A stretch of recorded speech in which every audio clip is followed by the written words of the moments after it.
Magandang araw po sa inyo, Sir Blair, at sa lahat po ng inyong mga subscriber sa inyong mga YouTube channel na The Voice Addict at mga kwento ni Apong Isaac.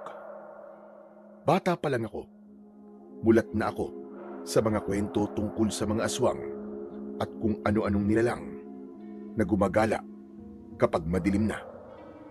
Paano po ay albularyo po ang lolo ko.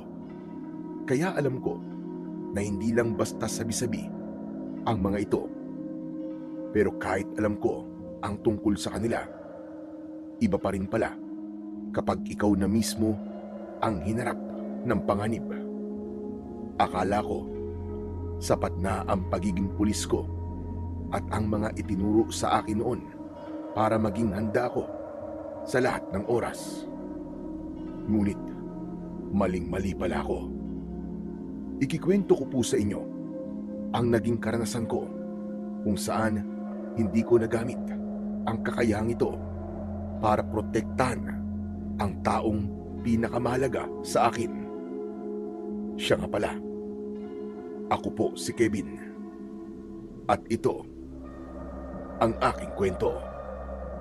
Tol, sigurado ba yung informer natin tungkol sa report na to? Sure ba talaga siya na ito yung bahay ng serial killer? Ito ang huling lokasyon na nakuha sa GPS ng biktima bago namatay yung signal. Ang sabi ng asset, dito daw may nakitang dinalang babae at ipinasok dyan sa loob ng bahay na yan. Kaya bumaba na tayo at imbestigahan na natin to. Sige, mabuti pa nga. Bumaba kami sa motor nang walang ingay. Ang bahay sa harap namin ay luma, napapaligiran ng matataas na pader at kalawanging gate. Walang ilaw sa loob, pero may manipis na usok na lumalabas sa chimenea. Isang senyales na may tao sa loob sa kabila ng tila abandonadong itsura nito. Nang makalapit kami ng kaunti, ay agad na nagreklamo si Felipe. Tol, naamoy mo ba yun? Ang baho ah. Parang nabubulok na karne. Kaya nga mas lalo naging kahina-hinala ang bahay na yan dahil dyan. Baka dito talaga dinadala ang kanilang mga biktima tapos ay dito na rin kinakatay. Kaya ganito ang amoy ng paligid. Ano ka mo, kinakatay? Masyado naman brutal yung termino mo, tol. Pwede bang pinatay na lang? Pareho din yun. Mabuti pa lumapit na tayo. Nagsimula na kaming maglakad sa maputik na daan. Pumasok kami sa isang makipot na daanan na napapaligiran ng matataas na talahib. Pabihira, ang baho talaga. Napakalansa at napakasangsang. Mukhang di ko na kaya, tol. Bumabaligtad na sikmura ako. Kayanin mo. Mag-focus ka. Ipinagpatuloy namin ang paglalakad hanggang sa nakalapit na kami. Halika na. Pumasok na tayo. Umakyat kami sa pader. Nakasunod sa akin si Felipe at nag-cover sa akin likuran. Itinaas ko ang aking baril. Handa sa anumang mangyayari. Ang amoy ay mas lalo pang tumapang. Tila gumagapang sa lalamunan ko ang malansang hangin. Nag-iiwan ito ng mapait na lasa sa aking bibig. Habang naglalakad kami, may narinig ako mula sa loob. May kumakain. Malakas ang kanyang pagnguya. Parang isang hayop na ngumangasab ng malalaking karne. Nakatingin sa akin si Felipe. Tumango ako sa kanya. Sabay nagbigay ng signal na papasok kami. Pero bago pa kami muling makakilos, biglang tumahimik ang paligid. Atras! Alam nila nandito tayo, Felipe. Mabilis kaming gumalaw ng partner ko. Hindi kami nagpatalo sa kaba. Naghanap kami ng mas magandang lugar na mapagtataguan, yung may malinaw na line of sight pero hindi kami basta-basta makikita.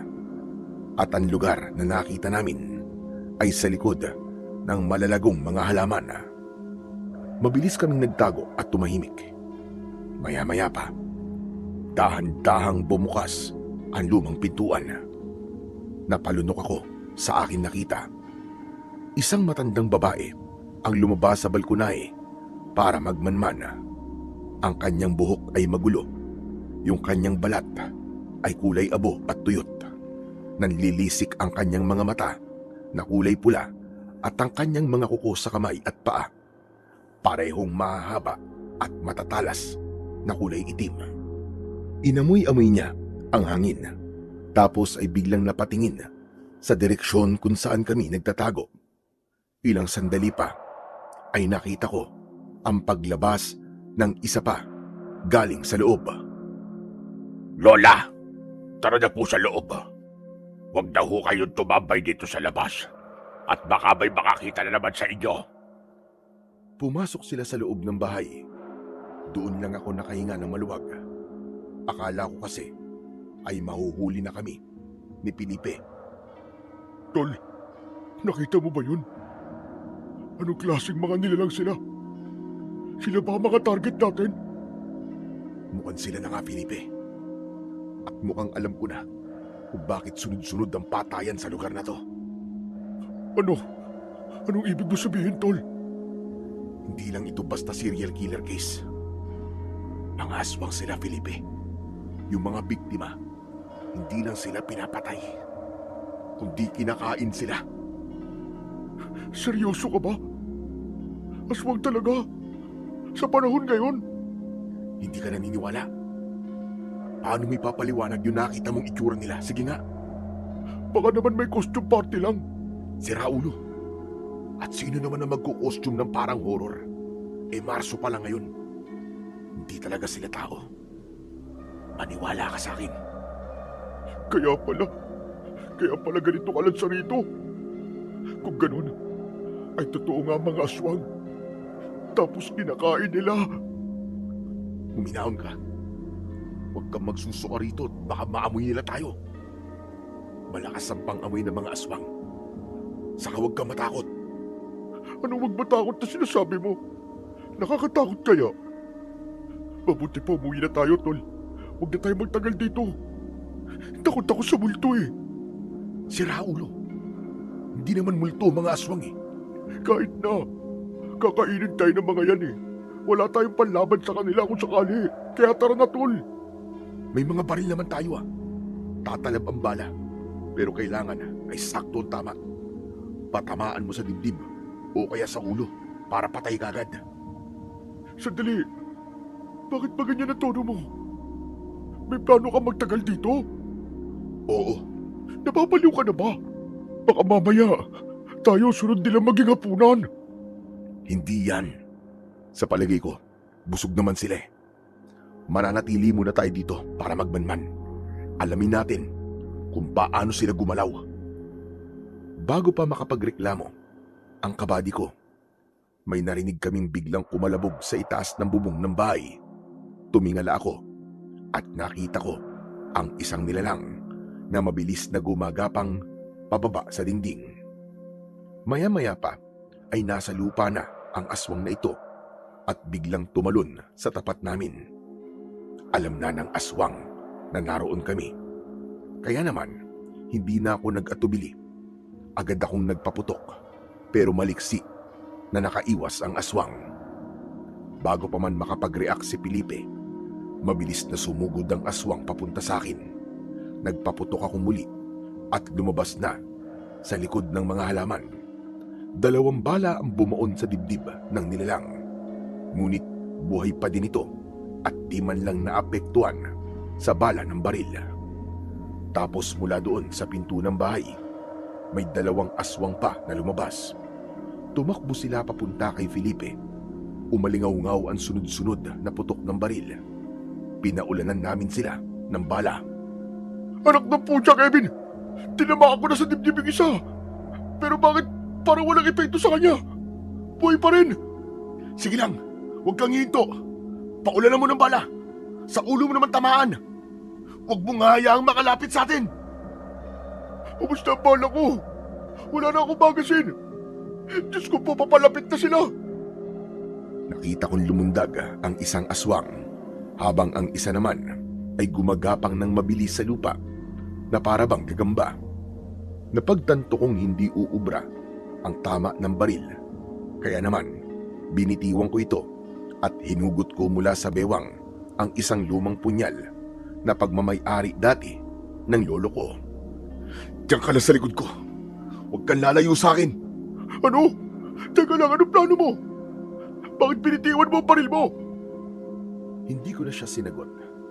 Agad kong sinalubong ang unang aswang na tumalon papunta sa akin. Iniiwas ko ang aking balikat nang sumugod siya at kasabay nito ay buong lakas na iwinasiwas ko ang punyal. Bumaon ang talim nito sa tagiliran ng aswang. Ang sugat na nilikha nito ay biglang umusok at saka nagsimulang umupoy. Sumigaw ng sumigaw ang aswang habang umaatras. Galit na sumugod naman ang pangalawang aswang mula sa ibaba. Sinubukan niyang abutin ang aking mga paa gamit ang kanyang mahahabang kuko. Pero nakatalon kagad ako at pinuntirya ang kanyang likod. Pagbagsak ko, sabay nun ay naitara ko ang punyal sa kanyang batok. Hindi na siya nakasigaw.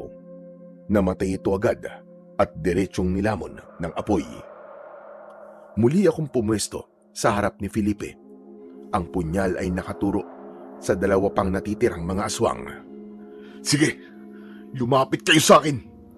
Subukan nyo nang matulad kayo sa mga kasama niyong mga aswang. Sumingasing ang isa sa kanila at nakahandang sumugod. Pero hindi ako nagpatinag. Pumurma ako ng pangdepensa. Bahagyang nakayuko at mahigpit ang kapit sa hawakan ng punyal. Akala mo ba ay matatakot mo kami sa kapirasong bakal na yan? Papatayin namin kayo! Masyado kang marami sinasabi. Sige, halika. Lumapit ka rito. Sabi mo hindi ka natatakot, di ba? Pero dalawa na sa mga kasama mong napatay ko. Kaya kayong dalawa, katapusan nyo na rin. Papatayin ko kayo para matigil na ang paggasik nyo ng lagim dito sa probinsya. Sa sinabi kong yun, ay hindi na nakapaghintay ang isang aswang. Sa sobrang galit niya, sumugod ito sa amin. Hinarap ko siya. Iniwas ko ang aking katawan sa kuko niya. Pero nasugatan ang aking pisngi. Agad akong napahawak sa aking pisngi. Ramdam ko ang hapdi at ang pag-agos ng malapot na dugo. Mabilis ka, pero hindi sapat yan para mapatumba mo ko. Ang pisngi mo, tol. Nasugatan ka niya at mukhang malalim. Umatras ka muna. Ako naman ang lalaban. Tumabi ka. Huwag kang lalapit sa kanila. Galos lang to. Pabayaan mo na ang kasama mo kung gusto niya lumaban. Baka gusto lang kasi niyang mauna sa hukay. Kaya pagbigyan mo na. Manahimik ka! Ikaw ang manahimik. Kung inaakala mo na matatalo mo ako, pwes nagkakamali ka. Dahil sa aming apat, ako ang pinakamalakas. Kaya humanda kayo! Ang ingay ng bunganga mo. Nagkagalos lang ako, akala mo kung sino ka nang magaling. Sobrang daldal mo. Masakit sa tenga. Dahil sa pangaasar ko, hindi na napigilang sumugod ng isang aswang. Iwinasiwas nito ang kanyang kamay. Umiwas ako sa kaliwa. Hinayaan kong dumaan ang braso nito sa aking gilid. Kasabay ng aking pag-iwas, itinara ko ang talim ng aking kutsilyo sa tagiliran nito. Bumuon ang tanim ng bakal. Sumigaw ang aswang sa sakit. Isang matinis at nakabibinging tunog na nagpatindig sa aking balahibo. Hinugot ko ang punyal at mabilis na isinaksak sa likod ng kanyang tuhod. Napaluhod ang halimaw. Hindi pa rin nasusunog. Mukhang tama nga ang sinabi ng isa kanina na masigitang kapangyarihan nila kesa sa unang dalawa na aking napatay. Kaya naman, hindi ako tumigil. Ginamit ko ang pagkakataong napaluhod yung aswang. Umikot ako sa likuran niya. Hinawakan ko ang buhok nitong matigas at marumi at buong lakas na hiniwa ang lalamunan nito. Pumulandit ang mainit at maitim na dugo sa aking kamay at braso. Bumagsak ang halimaw, nangisay ng ilang sandali at tuluyang nawalan ng buhay. Hayop ka! Pinatay mo kapatid ko! Magbabayad ka! Papatayin kita! Yan lang bang kaya mong sabihin, ha? Puro ka lang pagbabantay. Kanina ka pa dada ng dada. Hindi mo alam kung sino binabagta mo. Yang itsura mo. Hindi ko yung kalilimutan. Babawi ako sa'yo. Papatayin kita ng daan-daan. Sisiguraduhin kong magmamakaawa ka. Natapusin ko na ang buhay mo. At sa tingin mo ba, hahayaan pa kitang mabuhay para gawin yun? Dito pa lang, tatapusin na kitang animal ka. Susugurin ko sana siya para patayin. Pero bigla akong natigilan nang makita ko siyang biglang nangisay. Yung katawan niya ay biglang lumiit at tinubuan ng mga pakpak. Binalot na din siya ng makakapal at maiitim na balahibo. Sa isang kurap, nagbago ang kanyang anyo. Tol, tignan mo! Nagbabago ang itsura niya! Hoy! Anong binabalak mong gawin, ha? Tatakas ka! Anak ng putya! Tatakas nga ang hayop na to! Mabilis ko siyang nilapitan. Pero bago ko pa siya masaksak, nakalipad na siya pataas. Wala kaming nagawa, kundi ang tingalain siya habang lumilipad palayo. Nilibot ko ang paningin ko sa bakuran. Tuluyan na ngang naging abo yung dalawang aswang, pero yung huli kong napatay, buo pa rin siya. Tol, anong gagawin natin sa isang to? Hindi pwedeng iwanan lang natin to rito. Kapag nakita to ng mga sibilyan o ng mga investigador bukas, paano natin ipapaliwanag to? Sunugin natin, Felipe. Walang ibang paraan. Hindi natin yan pwedeng iwanan ng ganyan lang. Kapag hinayaan nating mabulok yan sa lupa, baka maging amaranig pa yan o muling mabuhay sa ibang anyo.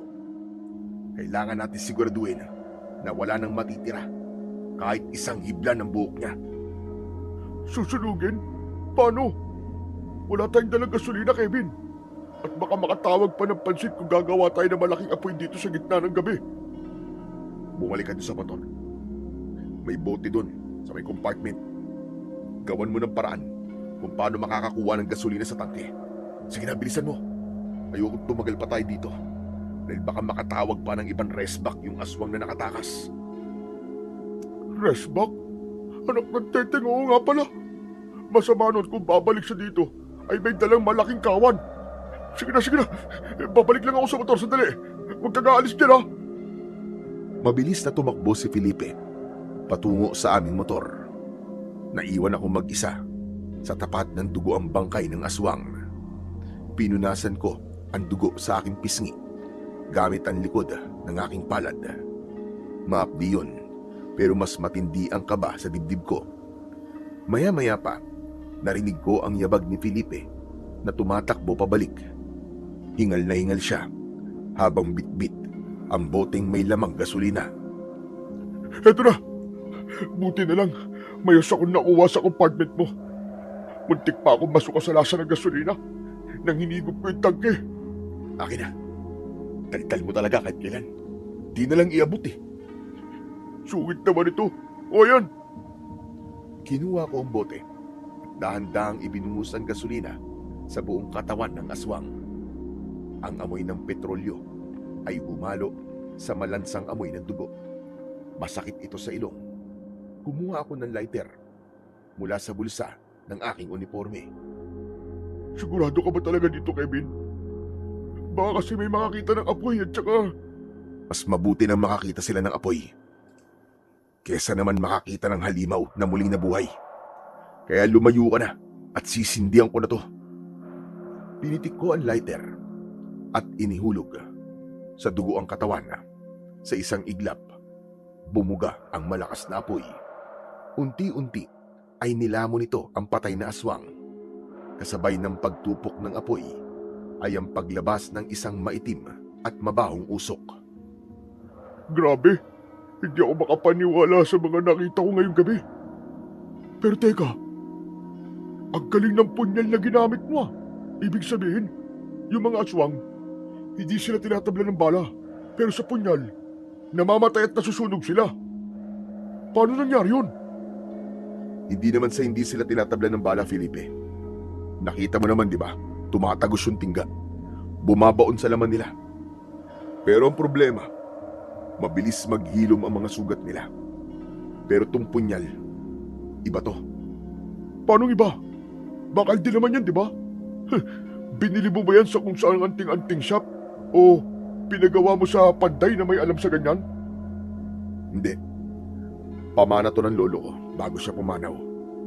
Sabi niya nun, pwede ko rutong gamitin kapag may nakalaban akong aswang o mga masasamang espiritu. Gawa to sa pinaghalong pilak at bakal na binasbasan ng mga kakaibang dasal na pamuksa. Aba, ayos yan ah. Hinihintay ko nga kanina na humaba yan eh. Di ba ganun yun? Doon ba sa pelikulang panday? Pero akalain mo, totoo pala talaga ang mga aswang, no? Totoo talaga sila, Felipe. At yung mga nakita at nakasagupa natin ngayong gabi, mga mahihinang klase lang ng aswang ang mga yan. May mas malalakas pa sa kanila. Grabe. Pero yung isang nakatakas, mukhang malakas din siya. Paano pala kung balikan tayo nun? Nakita niya mukha natin, di ba? Pero siya, hindi natin alam kung ano ang totoo niyang itsura. Madali ko lang siya makikilala. Kapag nakita ko siya, hindi siya makakapagbalat kayo sa akin. Kahit anong anyo pa ang gamitin niya. Talaga? Paano mo naman gagawin yun? May third eye ka ba? O sadyang malakas lang ang kutob mo? Basta, may paraan ako. Sige na. Tara na sa presinto. Kailangan nating i-report ang insidenteng to bago pa tayo maunahan ng kung sino sa balita. Ha? I-report natin to? Tol, mag-isip ka nga. May maniniwala kaya sa atin? Baka mamaya yan eh. Pagtawanan lang tayo ng mga kasama natin doon. Lalo na si Hepe. Kahit na wala akong pakialam kung pagtawanan nila tayo o tawagin tayong hibang. Ang mahalaga, maisarado na natin tong serial killer case na to. Alam nating silansala rin sa mga nawawalang tao. At sigurado ako, natitigil na ang batayan dito. Sa bagay. Pero pre, siguraduhin mo maayos ang kwento natin ha. Baka ma-psycho-test tayo niyan nang wala sa oras. Naglakad na kami palabas sa bakuran ng mga aswang. Tapos ay saka kami sumakay sa motor. Binagtas namin ang baku-bakong daan palabas ng baryo. Tahimik lang kaming dalawa habang bumabiyahe. Ilang sandali pa ay dumating na kami sa harap ng presinto.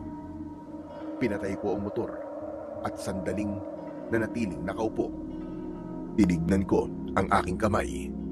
Marumi ito at nangingitim dahil sa mga natuyong dugo ng mga halimaw. Okay ka na? Oo naman. Halika na sa loob. Pasok pa lang namin sa pinto. Bumungad na agad sa amin ang aming hepe na si Major Castillo. Nagkakape at may kinakausap na pulis. 3:00 na ng madaling araw noon. Nang makita niya kami, sinabi niyang dumiretso kami sa opisina niya para doon mag-usap.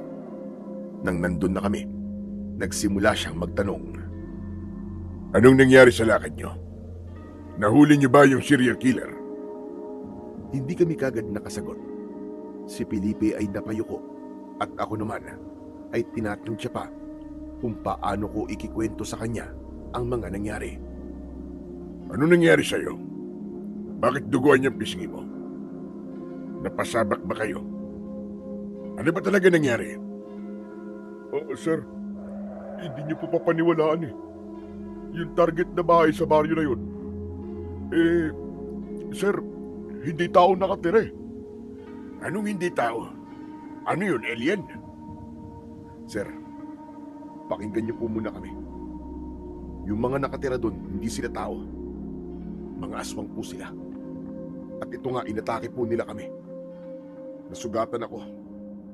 Kasi, di ko ganong nailagan yung pagsugod ng isa eh. Aswang? Ano na naman ba to, Kevin? Ano na naman ang ginawa nyo, ha?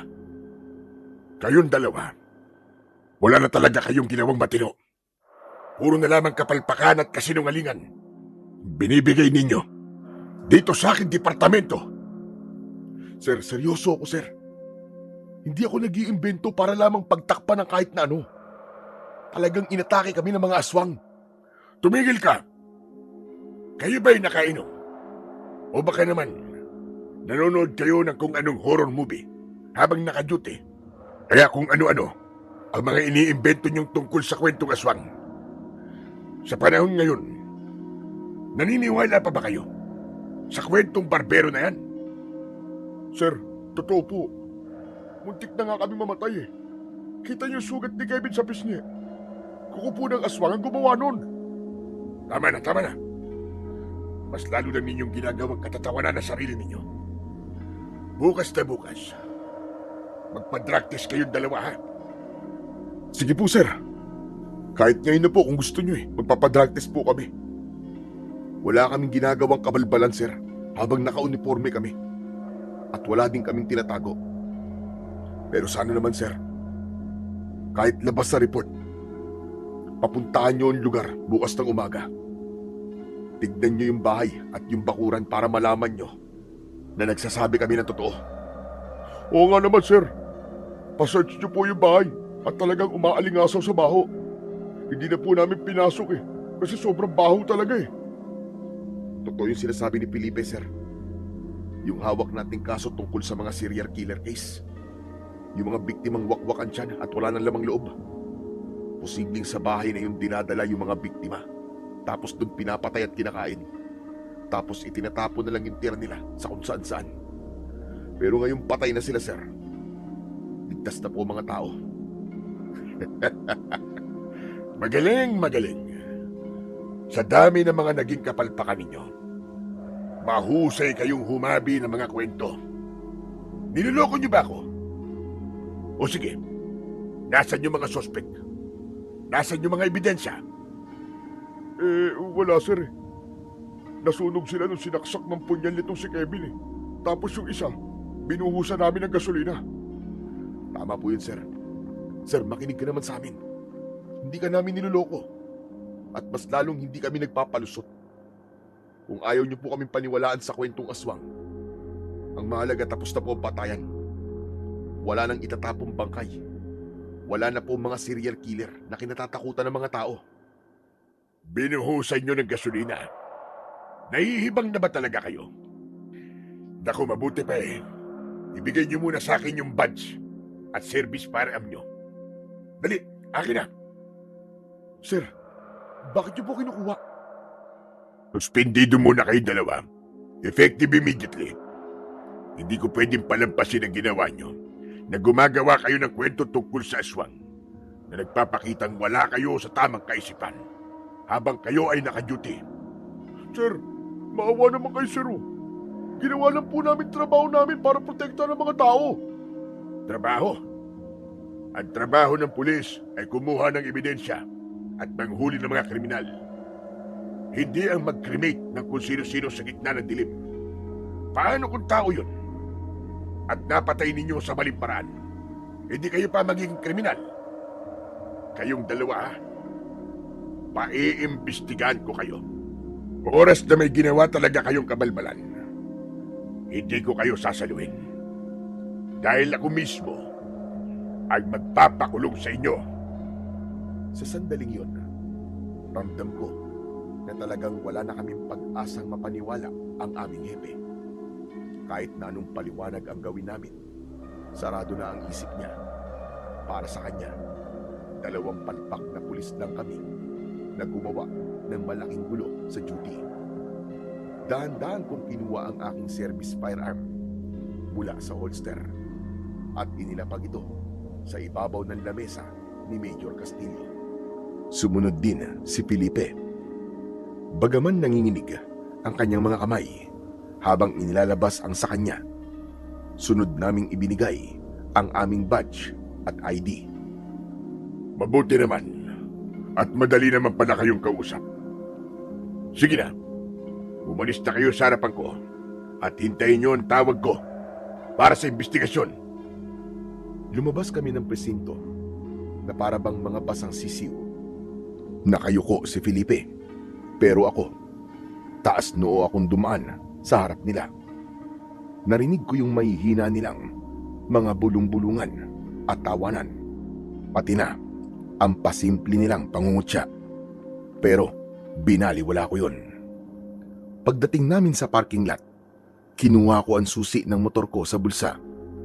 Pero bago ko pa ito mapaandar, narinig ko ang boses ni Felipe. Kevin, paano na tayo nito? Paano kung itutuloy ni Major yung pagtatanggal sa atin? Saan ako kukuha ng panggasto sa pamilya ko? Huwag ka na muna mag-isip ng kung ano-ano. Malilinis ang pangalan natin. Ako ang bahala sa susunod nating hakbang. Pero, Felipe, makinig ka sa akin, tol.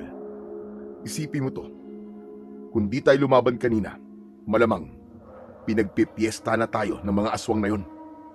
alam ko naman yun, tol eh. Pero yung trabaho natin, nalagay sa alanganin ng dahil dito. Ang trabaho, mababawi natin yan. Ang pera, kikitain pa natin yan. Pero yung buhay natin, nag-iisa lang yun. Mas okay na yung umuwi kang suspindido kesa naman patay ka ng maiuuwi sa inyo. Oo nga no. Sa bagay tama ka. Buhay pa tayo. At yun ang pinakamahalaga. Yun ang isipin mo. Kaya sige na, umuwi ka na muna. Magpahinga ka at huwag mong hayaang kainin ka ng takot. Malalampasan din natin to. I-enjoy mo na lang muna tong suspension natin. Ito na yung pagkakataon natin na makapagbakasyon. Napailing na lang si Felipe habang pinipilit na ngumiti. Tapos ay sumakay na siya sa kanyang tricycle at pinaandar yun. Pinanood ko siya hanggang siya ay makalayo. Alam kong kahit nagbibiro ako, masakit para sa aming dalawa ang nangyari. Sumakay na ako sa motor ko at pinaandar ito. Yung isip ko ay wala sa suspension, kundi nandoon sa aswang na nakatakas. Alam kong kailangan kong maganda dahil ang mga katulad nilang nilalang ay hindi hihinto hanggat hindi nakakaganti. Pagdating ko sa bahay, agad akong pumasok at dumiretso sa sala. Naupo muna ako doon at tumambay. Kinuha ko ang cellphone ko at tinawagan ko si Kuya Rico. Pulis din siya na naka-assign sa Maynila. Sumagot pagkatapos ng 3 ring. Oh, napatawag ka, tol. May problema na naman ba dyan sa probinsya? Agad kong kinuwento sa kanya ang mga nangyari. Tahimik lang siyang nakinig sa akin. Panay ang kanyang buntong hininga. Sa totoo lang, ay inaasahan kong pagtatawanan niya ako o kaya naman, pagagalitan. Pero, nanatili siyang walang imik. Naikinig ka ba sa akin, tol? Di ako nagbibiro. Nangyari talaga ang lahat ng mga sinabi ko. Sa katunayan nga sinuspindi pa kami ng lokong hepe namin Tapos, pinagtawanan pa kami sa presinto. Ganun talaga. Normal lang na pagtawanan kayo ng mga kasamaan mo. Dahil hindi naman lahat nakakaintindi sa mga ganyan-ganyan. At hindi naman lahat ay nakakita na ng mga aswang. Tulad natin. Mabuti naman at naniniwala ka sa akin, tol. Kala ko talaga walang makikinig Tol, hindi yung suspension ang inaalala ko Yung aswang kasi na nakatakas. Pinagbantaan niya ako. Anong gagawin ko? At bakit ka naman matatakot? Ipinamana sa'yo ni Lolo ang pinakamalakas na agimat niya. At sa'yo din niya binigay yung punyal na kayang pumatay ng mga aswang, di ba? Yun na nga ang problema, tol Hindi ko alam kung paano gamitin tong agimat na to. Nakasabit lang to sa akin pero hindi ko naman alam kung paano to gumagana. Kevin, hindi yan gagana kung wala kang tiwala. Dasal lang ang kailangan yan. Kailangan mo magnobena at pakainin ng mga orasyon para manumbalik ang buhay niyan. Kapag hindi mo yan inilagaan, parang ordinaryong bato na lang o bakal na lang yan. Pero tol, paano? Wala naman akong alam ng mga dasal o kahit na anong orasyon. Hindi naman ako naturuan ni Lolo bago siya nawala Saan ko kukunin yung mga sasabihin ko? Makinig ka sa akin. Umakyat ka sa atik ng bahay. Hanapin mo yung itim na baul dun. May makikita kang maliit na libro. Kulay itim din ang pabalat. Hanapin mo doon yung mga dasal na pampabuhay ng mga agimat. Libro? Aba, ngayon ko lang nalaman na may ganun dun ah. Sigurado ka bang nandun pa yun? Nandun yun. Ako nagtago nun nung namatay si Lolo eh. Bali 9 na araw kang magdonobena tuwing alas 12 ng hating gabi. Dadasalan mo ang agimat at ang punyal. Huwag kang liliban kahit isang gabi ha. Dahil kung maputol ang nobena, kailangan mong umulit sa umpisa. Sa loob ng 9 na araw na yan, mag-aayuno ka rin. Iwasan mo muna ang bisyo at kahit na anong masamang gawain. 9 na araw? Mukhang mahababang sakripisyo yun ah. Pero sige tol, gagawin ko. Wala na rin naman akong pasok eh. Dahil suspindido nga ako. Pero tol, paano kung umatake yung aswang? Habang hindi pa tapos yung orasyon. Ipanalangin mo na di ka muna istorboy nung aswang na yon na nakanti mo para hindi ka magkaroon ng problema. Tol naman eh. Di naman oras to ng biruan eh. Seryoso ako. Sira ka. Di naman ako nagbibiro eh. Ganito ang gawin mo. Kapag sasapit na ang gabi, siguraduhin mong sarado na ang lahat ng mga bintana at pinto mo. Tapos ay sabuyan mo ng asin at magsabit ka ng bawang para hindi ka mapasok ng aswang na yan. At saka nga pala yung libro, siguraduhin mong hindi nakikita ng iba yan.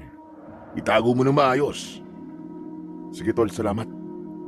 Hahanapin ko na kagad yung baul ngayon din. Binaba ko na ang telepono.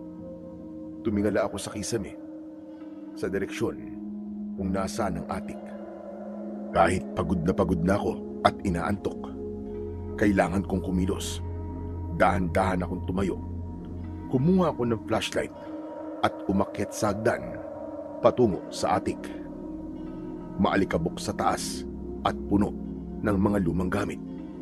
Pagbukas ko ng pinto, pumasok ako at naglakad-lakad sa loob hanggang may nakita kong isang lumang itim na baul na nakatago sa likod ng isang sirang silya.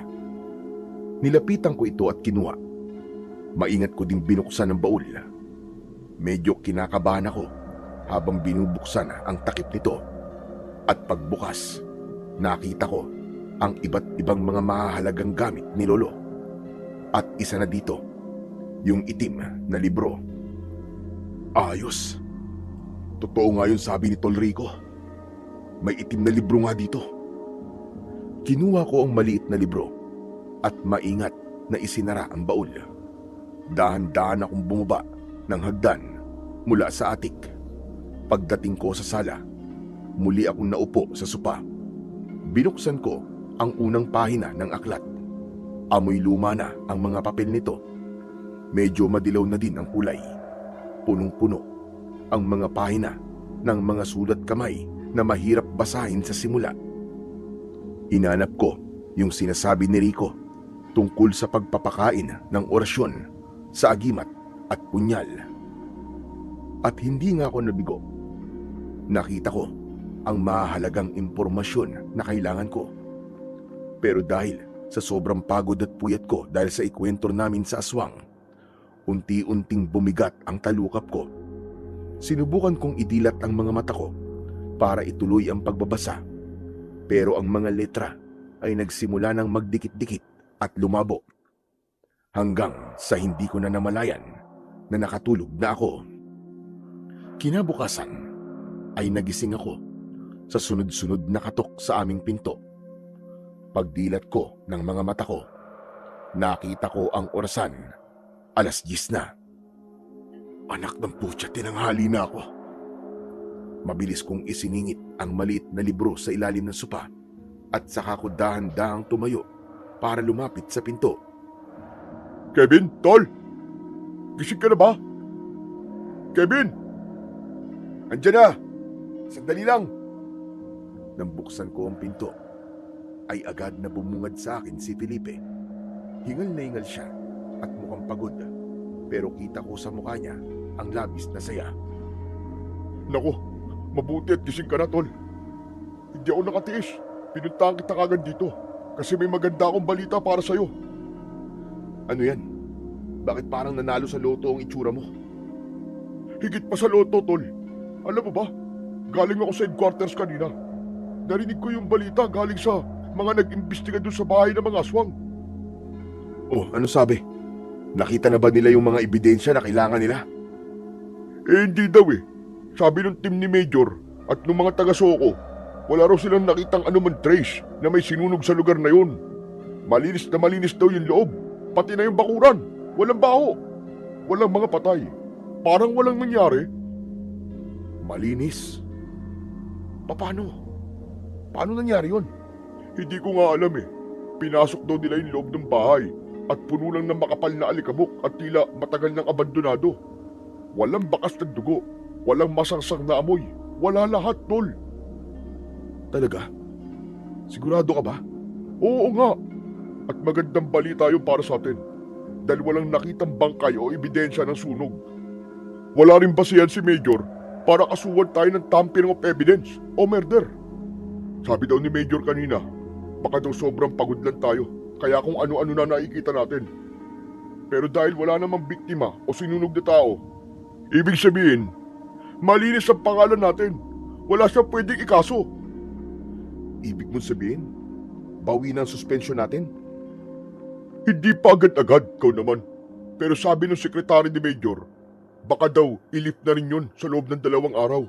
Basta magpa-drug test na lang daw tayo at lumabas na negative. At tingin na lang nila sa atin ngayon mga pulis na magaling gumawa ng kwento. At least, hindi tayo makukulong at hindi tayo mawawalan ng trabaho. Napatulala ako sa sinabi ni Felipe habang siya tuwang-tuwa dahil sa tingin niya ay absuelto na kami sa kaso ng pagsunog. Ako naman ay lalong kinabahan. Sa isip ko ay baka bumalik yung aswang at ito ang gumawa ng paraan para maitago ang kanilang sikreto. Pero imposible. Hindi kakayanin ng isang tao o isang aswang ang maglinis ng ganong kabilis.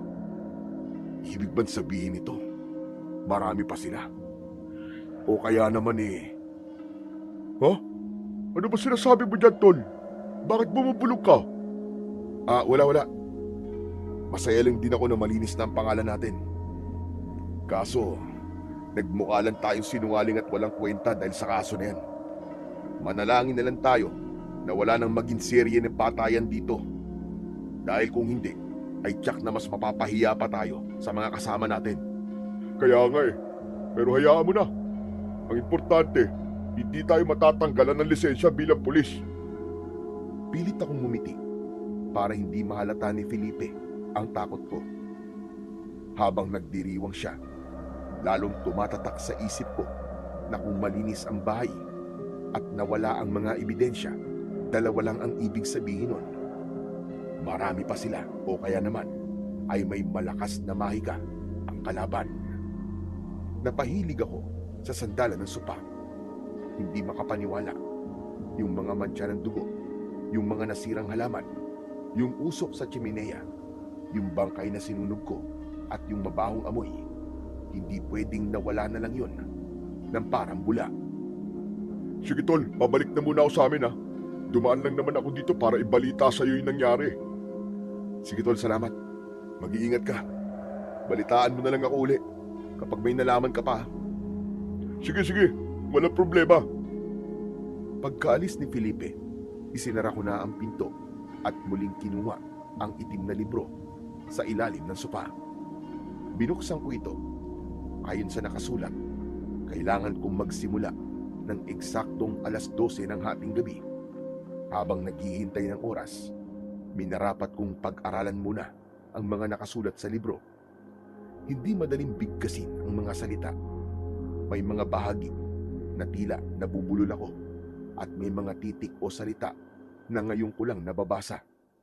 Kailangan ko pang tawagan ulit si Rico para tanungin kung paano basahin ang mga salita na yon.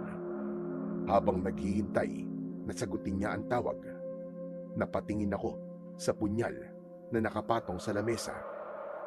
Dito kami nagkaiba ng kapatid ko. Nung bata pa kami, laging si Rico ang laging tinuturuan ni Lolo ng tungkol sa mga orasyon. Ako naman ay sandata ang hilig. Mas gusto kong magpaturo kung paano lumaban at kung paano magpalakas ng katawan. Ngunit sa kabila ng kaibahan namin, pareho kami ng kinuhang kurso ng college. Pareho kaming nagpulis. Hello? O Kevin, napatawag ka? Oh, tol, binabasa ko kasi itong libro ni Lolo eh.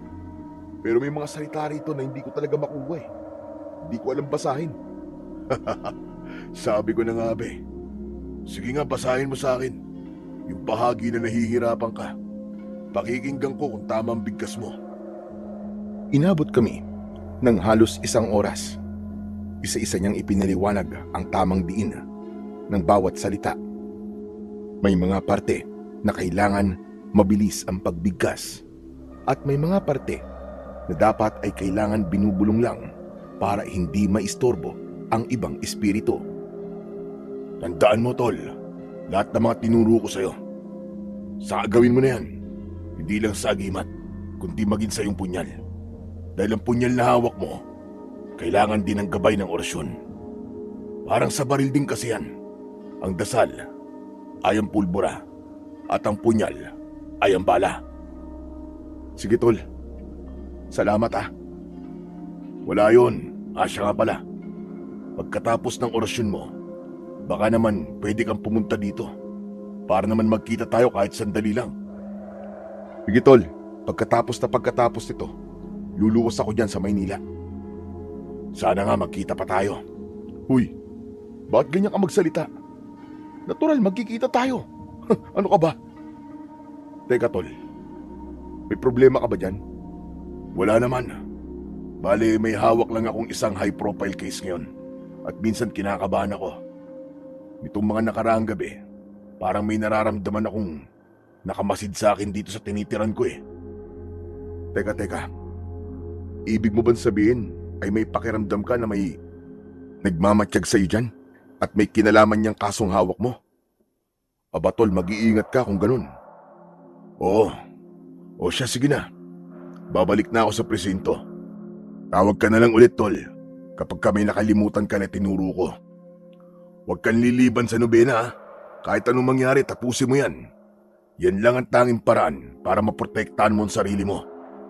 Sige, tol. O sige na, ibababa ko na to. Mag-iingat ka dyan, Kevin. Tandaan mo, mahal na mahal kita, kapatid ko. Nang maputol na ang linya, nanatiling nakadikit ang cellphone sa tenga ko. Kinilabutan ako sa huling sinabi ni Rico. Hindi siya malambing na tao at bihirang magsalita ng ganon, kaya medyo bumigat ang pakiramdam ko. Samantala, nang sumapit na ang hating gabi, nagsindi ako ng isang puting kandila sa harap ng altar. Ipinaibabaw ko ang punyal sa mesa, katabi ng mga ribulto, at yung agimat ko naman ay isinabit ko sa kamay ng isa sa mga yon. Lumuhod ako at nagsimulang banggitin ang mga Latin na dasal. Ramdam ko ang pagbigat ng hangin sa loob ng sala. Kita ko din yung biglang tila paggalaw ng agimat na nakasabit. Ipinatong ko ang aking kanang kamay sa punyal. Naramdaman ko ang unti-unti nitong pag-init. Habang tumatagal ang aking pagdarasal, lalong sumisidi ang pakiramdam na may kung anong enerhiya na dumadaloy mula sa aking mga kamay papunta sa punyal. Ito ang unang gabi ng 9 na gabi ng sakripisyo. Habang binibigkas ko ang huling bahagi ng dasal, nakita ko ang bahagyang pagkislap ng talim ng punyal. Napangiti ako. Totoo ang sinabi ni Rico. Kailangan pakainin din ito ng orasyon, kasabay ng agimat, para maging mas mabagsik laban sa mga kampon ng kadiliman. Nang matapos na ang dasal, hinipang ko na ang kandila at iniwan ang punyal at agimat sa altar. Bumalik ako sa sofa para doon sana muling magmuni-muni habang naghihintay dalawi ng antok. Pero ilang sandali pa lang ay tuluyan na akong nilamon ng matinding antok. Subalit ang tulog na yon na inaasahan kong magbibigay ng pahinga sa akin ay nauwi sa isang madilim na pangitain. Sa panaginip ko, nasa gitna raw kami ni Felipe ng isang madilim at masikip na eskinita. Dikit-dikit yung mga bahay na gawa sa tagpi-tagping yero at simento. Ang tanging liwanag lang ay nanggagaling sa isang aandap-andap na bumbilya sa dulo ng daan. May mga nakasampay pandamit na humahaplos sa balikat namin at muka habang kami ay naglalakad, at amoy na amoy ko ang halo-halong sangsang ng kanal at bulok na basura. Bigla kaming napatigil nang may isang pamilyar na tunog kaming narinig. Tol, naririnig mo ba yun? Parang may ngumunguya sa unahan. Oo nga eh. Tara, tignan natin. Dito ka lang sa likod ko. Huwag kang gagawa ng ingay Natatakot ako, Tol. Baka aswang na naman yan. Ayoko na lumaban sa mga aswang. Huwag kang matakot. Akong bahala sa'yo. Nang makalabas kami sa skinita, itinutok ko ang flashlight ko sa nakita naming tumpok ng basura sa gilid ng daan. Doon namin nakita ang isang figurang nakayuko. Nakatalikod dito sa amin at tila may mabilis na kinakalikot sa saig. Rinig na rinig namin ang tunog ng napupunit na laman at nababaling buto, pati na ang pagnasab ng halimaw. Hoy! Sino yan? Hindi sumagot ang nilalang, pero patuloy pa rin ito sa kanyang ginagawa. Nang malapitan namin, doon ko nakita ang isang nilalang na may mahahabang kuko at mabalahibo. May nilalapa siyang isang lalaking wala ng buhay. Punit-punit ang damit at duguan ang dibdib. Utya, Kevin! Aswang na naman ba yan? Hindi ko pinansin si Felipe. Bagkus ay inilawan ko ng flashlight ang muka ng biktima. Parang binuhusan ako ng malamig na tubig nang makilala ko siya. Rico! Hindi maaari to! Tol, tara na! Takbo na tayo! Baka tayo ang isunod niyan! Bitiwan mo ako, Felipe! Kapatid ko yan! Hayop kang aswang ka! Anong ginawa mo sa kapatid ko? Tol, tara na! Mamamatay tayo dito! Hindi! Pinatay niya ang kapatid ko! Pinatay niya! Sa tindi ng emosyon ko, bigla kong napabalikwas ng bangon sa sopa. Basang-basa ako ng pawis at mabilis na tumibok ang puso ko. Napahawak ako sa dibdib ko. Medyo mahapdi din yung mga mata ko. Parang totoong umiyak ako habang tulog. Bigla kong naalala si Rico. Nag-alala ko para sa kanya. Kahit alam kong panaginip lamang yon, kinabahan pa rin ako. Matapos ang masamang panaginip na yon, hindi na ako muling dinalaw pa ng antok hanggang sa sumikat ang araw. Paulit-ulit na tumatakbo sa isip ko ang mukha ni Rico. Kinabukasan ay agad ko siyang tinawagan. Ano ka ba? Panaginip lang yun. Walang masamang mangyayari sa akin, Tol. Masyado mo lang dinibdib yung inkwentro nyo dyan, kaya pati sa pagtulog mo ay daladala mo. Pero Tol, sobrang totoo kasi nung pakiramdam eh. Nakita ko talaga kung napano ka.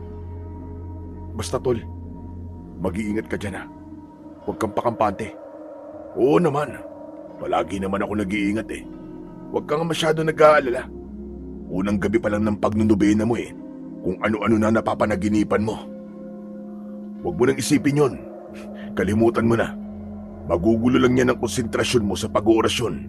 Baka mamaya niyan eh, meron talagang naninira niyan para hindi mo maituloy ang pagpapakain mo sa agimat mo. Oo nga no, sa bagay may punto ka, Tol. Sige, itutuloy ko to.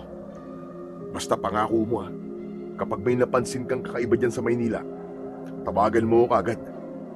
Huwag ka na sabing mag-alala eh. Pulis ako, Tol. Kaya kong ipagtanggol ang sarili ko. Saka walang aswang dito sa Maynila, ano ka ba? O siya, sige. Kailangan ko nang mag-ayos para sa duty. Babay na.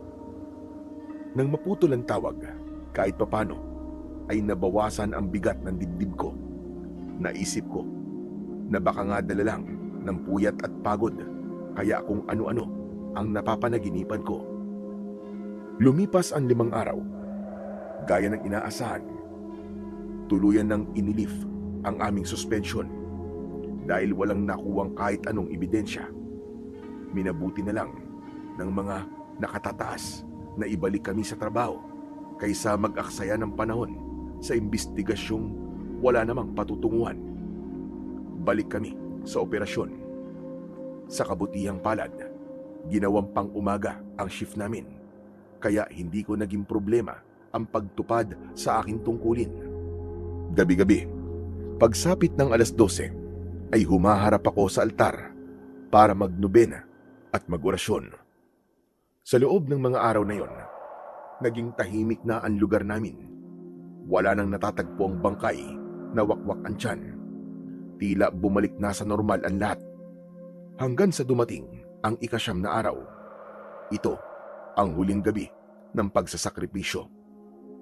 12:00 ng hating gabi, taimtim kong binigkas ang huling mga orasyon mula sa itim na libro. Ramdam ko ang kakaibang init na nagmumula sa agimat at sa punyal ni Lolo. Alam kong sapat na ang pagkain na naibigay ko sa mga ito para manumbalik ang kanilang bagsik. Pagkatapos ng huling dasal, agad kong kinuha ang cellphone ko. Gustong-gusto ko nang ibalita kay Rico na natapos ko ang 9 na araw nang walang mintis. Sinubukan kong i-dial ang numero niya. 1 beses, 2, hanggang 5, pero walang sumasagot. Nagring lang nang nagring ang telepono niya hanggang sa maputol ang tawag. Inisip ko na baka pagod lang siya sa duty o kaya naman ay mahimbing na ang tulog. Itinigil ko na ang pagtawag at napagpasyang matulog na lang din dahil maaga pa ang pasok ko kinabukasan. Habang nagkakape ako bago pumasok sa trabaho, muli kong sinubukang tawagan ang numero ni Rico. Sa 3 subok ko, may sumagot din sa wakas. Hello, Rico? Hello? Sino po ito? Si Kevin to. Kapatid ni Rico. Sino to? Teka, bakit ikaw ang sumasagot sa telepono ng kapatid ko? Nasa si Rico? Ako si Celine. Nobya ako ng kapatid mo rito sa Maynila. Patawarin mo ako. Ikinalulungkot kong ibalita sa'yo na wala na si Rico. Patay na ang kapatid mo. Nanigas ang buong katawan ko sa narinig ko. Hindi ako nakapagsalita. Ang hawak kong tasa ng kape ay dahan-dahang nadulas sa kamay ko hanggang sa nabasag. Ano? Anong pinagsasabi mo? Nagbibiro ka lang, di ba? Kakatawag ko lang sa kanya kahapon Maayos pa ang usapan namin Huwag mo akong lokohin, miss ha. Hindi magandang biro to. Sana nga biro lang. Sana nga panaginip lang to. Pero kaninang madaling araw, natagpuan siyang patay dito sa bahay. At ang masakit, karumal-dumal pa ang pagpatay sa kanya. Para bang galit na galit yung pumatay sa kanya. Kasi ano? Sabihin mo sa akin kung ano nangyari. Wakwak ang tiyan niya at nawawala mga laman loob niya. Parang hindi tao ang gumawa nito sa kanya, kundi isang demonyo. Napahawak ako sa ulo ko habang nanginginig ang kamay ko. Ang madilim na eskinita, ang tunog ng napupunit na laman, lahat ng yun ay bumalik sa isip ko na para bang sampal. Ang panaginip ko nung unang gabi. Hindi yung panaginip, babala yun na hindi ko nagawa ng paraan. Nasaan siya ngayon? Nasa punarya na siya. Kagagaling ko lang doon. Hindi ko kayang tignan. Hindi ko kayang tanggapin na gano'n na nangyari sa kanya. Hindi ko na naituloy ang usapan. Dahan-dahan kong ibinaba ang cellphone. Hindi na ako nakapagpaalam kay Celine. Tumingin ako sa altar, sa punyal at agimat Nakakatapos ko lang pakainin ng orasyon kagabi. Walang silbi ang lahat ng paghahanda ko dahil binigyan na ako ng babala. Hindi ko pa rin nailigtas ang kapatid ko. Agad akong nag-ayos ng gamit at nag-impake ng ilang damit. Tinawagan ko ang aming presinto at nag-file ako ng emergency leave. Wala na akong pakialam sa sasabihin ni Major o ng mga kasamaan ko. Kailangan kong makapunta sa Maynila agad-agad. Bago ako lumabas ng bahay, isinlid ko ang itim na libro at punyal sa pinakailalim ng aking bag. Isinuot ko din ang aking agimat. Gabi na nang makarating ako sa address na ipinadala ni Celine sa text. Isang masikip na residential area sa Maynila ang bumungad sa akin. Isang malawak na squatters area. Dikit-dikit ang mga bahay na yari sa pinagtagpi-tagping yero at simento. Ang mga eskinita ay sapat lang para madaanan ng isang tao. Maingay ang paligid. May mga nag-iinuman sa bawat kanto at mga batang nagtatakbuhan kahit malalim na ang gabi. Nakamask ako at nakasombrero. Ibinaba ko ng gusto ang tabing nito para hindi masinagan ang mukha ko. Isang medyo maayos-ayos na bahay ang aking pinuntahan at nakita ko doon ang madaming tao na nakikiramay. May mga pulis din na nakabantay. Dahan-dahan akong lumapit sa kabaong ni Rico. Ikaw ba si Kevin? Oo. Mabutit nakarating ka. Ano ba talaga nangyari sa kanya? Paano siya napatay? May ideya ba kayo kung sino ang posibleng sospek? Walang nagsalita sa mga taong naroon. Maging si Celine ay biglang natahimik. Pinunasan lang niya ang luha niya. Matapos ang ilang sandali, tumingin siya sa akin. Hindi ko alam ang buong detalye. Ang sabi lang niya sa akin dati, may hawak siyang delikadong kaso. May nabangga daw kasi siyang malaking sindikato. Baka sila ang pumatay sa kanya. Sindikato? Wakwak ang tiyan niya tapos sindikato? Ano yun? Kinuha ang laman loob niya para ibenta? Hindi ko alam. Siguro o kaya naman masyadong galit na galit ang mga yun sa kanya. Kaya nila pastangan pati ang bangkay niya. Kalokohan. Walang sindikatong magsasayang ng oras na mag-alahayop pumatay. Anong sabi mo? Wala. Hindi na ako nagtanong pa. Alam kong wala na siyang ibang maibibigay na detalye at ayoko na rin siyang pilitin. Tumingin ako sa kabaong. Nakapikit si Rico. Maayos ang buhok at nakasuot ng police uniform. Balot ng makeup ang kanyang muka pero kitang-kita ko ang mga kalmot at sugat sa kanyang muka at leg. Ikinuyom ko ang aking kamao. Naiiyak ako sa matinding galit. Hindi ko lubos maisip na ganito ang kahihinatnan ng aking kapatid. Hindi ko kinaya ang sakit. Lumabas ako ng bahay at naglakad sa madilim na bahagi ng eskinita para huminga. Sumandal ako sa isang pader at naglabas ng sigarilyo. Inalis ko ang suot kong face mask at isinubo ang sigarilyo. Saka sinindihan. Maya-maya pa may nakita kong bata na paparating. Siguro ay nasa 10 o 12 taong gulang na siya. Nakatingala siya sa akin. Madungis ang damit niya at nakayapak. Kuya, ikaw po ba yung kapatid ni Kuya Rico? Oo, bakit mo na itanong? Saka paano mo nalaman? Nandun po ko sa lamay niya kanina. Narinig ko po yung sinabi ni Ate Celine. Tumingin-tingin muna ang bata sa magkabilang dulo ng kalsada. Nang makasigurong walang ibang nakikinig sa amin, lumapit siya ng gusto at hinila ang laylayan ng damit ko. Nakita ko po kung ano po ang pumatay sa kanya. Nagulat ako sa sinabi niyang yon. Binitiwan ko ang hawak kong sigarilyo at mabilis na lumod para magpantay ang mga mata namin. Anong nakita mo? Sabihin mo sa akin. Sino ang gumawa nun sa kapatid ko? Nagulat ako sa sinabi niya. Sa sandaling magtama ang aming mga mata ng malapitan, biglang nanlaki ang mga mata ng bata. Namutla siya ng gusto at tila nakakita ng multo. Bigla siyang sumigaw ng napakalakas. Bago pa may makapansin sa amin, ay mabilis kong tinakpan ng kamay ang kanyang bibig para manahimik. Ano ba? Huwag ka matakot sa akin. Hindi ako masamang tao.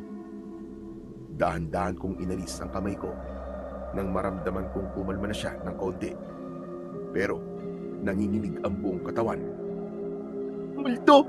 Bakit hindi ako matatakot sa'yo? Multo ka na!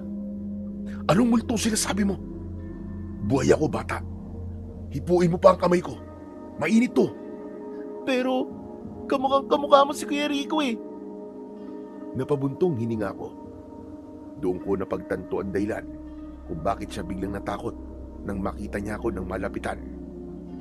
Nakita niya kasi ang buong mukha ko ng malinaw. Natakot siya sa akin dahil kamukhang-kamukha ko nga ang nasa loob ng kabaong. Hindi ako multo. Tao ako.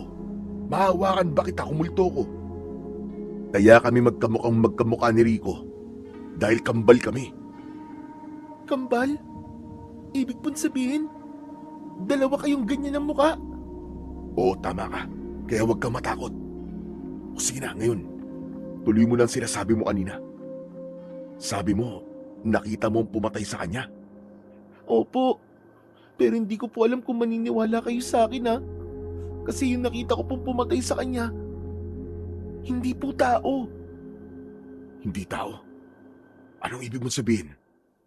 Ganito po kasi nangyari. Habang nagkakalkal po ako ng pagkain dun sa basurahan, nakita ko po si Kuya Rico na nakadungo po sa may bintana ng bahay niya. Pinansin pa nga niya po ako eh. Sabi niya, huwag na daw po ako magkalkal kasi madumi daw po yun. Bibigyan niya na lang daw po ako ng pagkain. Pero bago pa po siya makaikot para kumuha ng ibibigay niya sa akin, bigla pong may pangit na tao ang pumasok sa bintana. Tapos, inatake po si Kuya Rico. Ano sabi mo? Pangit na tao? Anong itsura niya? Sige na, sabihin mo sa akin ang lahat ng nakita mo. Malaki po siya, kuya. Parang mas malaki pa po sa basketball player. Tapos yung balat po niya mabalahibo na parang sayop. Pero ang pinaka nakakatakot po ay yung mata niya. Mapulang mapula. Para pong baga ng sigarilyo sa dilim. Tapos yung kuko niya, mahaba po tapos ang tatalas. Parang mga kutsilyo po na may mga dugo-dugo pa. Kung ganun totoong hinala ko, hindi to simpleng pagpatay. Hindi tao ang kumatay sa kapatid ko, kundi isang aswang. Pero teka, hindi ba lumaban ang kakambal ko? Hindi po siya kagad nakabunot ng baril, kuya eh. Kasi nagulat siya. Kawawa naman ang kapatid ko.